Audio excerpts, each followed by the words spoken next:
Тим се спуска на перископна дълбочина и нарежда торпедни апарати 1 и 2 да бъдат заредени със строго секретно ново оръжие – торпедото Т-5 или мушитрънче.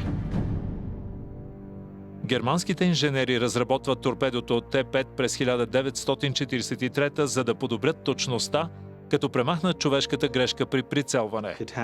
Той има проста акустична система за самонасочване.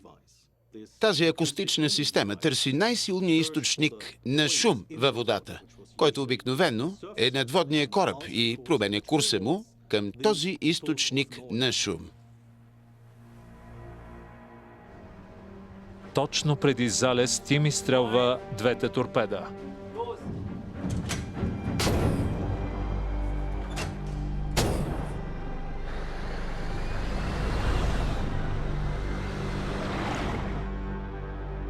Гледайки часовника, докато самонасочващите се торпеда търсят целта си, моряците тръпнат в очакване, любопитни за новата технология.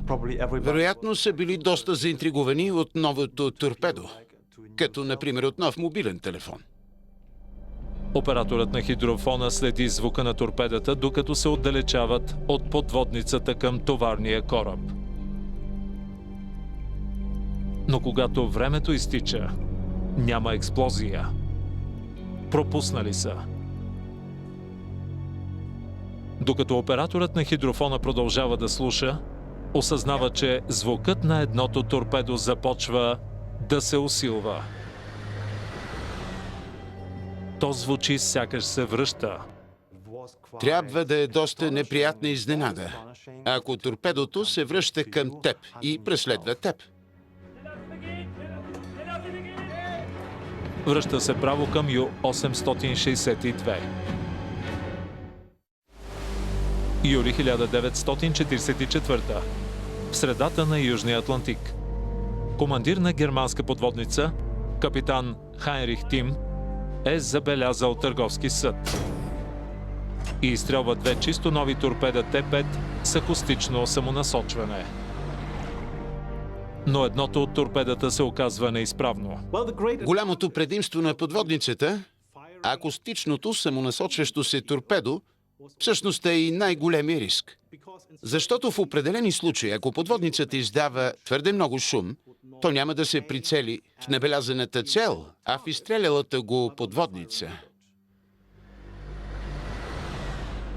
Изглежда, то се е насочило към шума на собствените винтове на Ю-862. Тим предприема спешни мерки. Слиза по-дълбоко и спира машините. Изключването на машините е крайна мярка. Така за известно време подводницата ще се носи във водата, докато или се спусне твърде дълбоко, или изплава на повърхността, но е едно от двете неща. Той нарежда също пълна тишина от екипажа с надеждата акустичното торпедо да изгуби подводницата.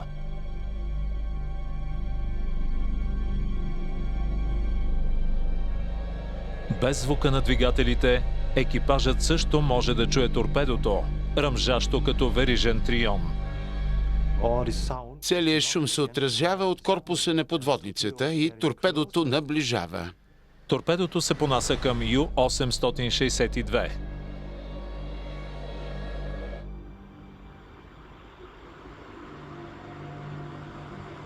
След което обикаля 3 пъти над нея, продължавайки да търси звуков контакт.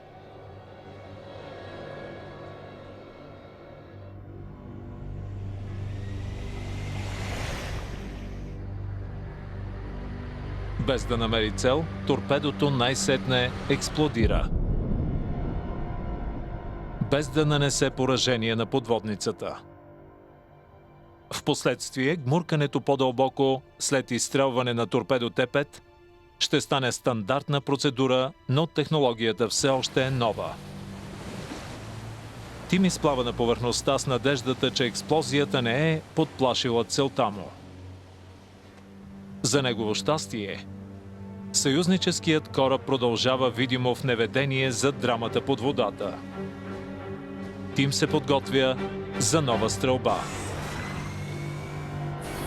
и пуска ветрило от 3 конвенционални торпеда. Този път те намират целта.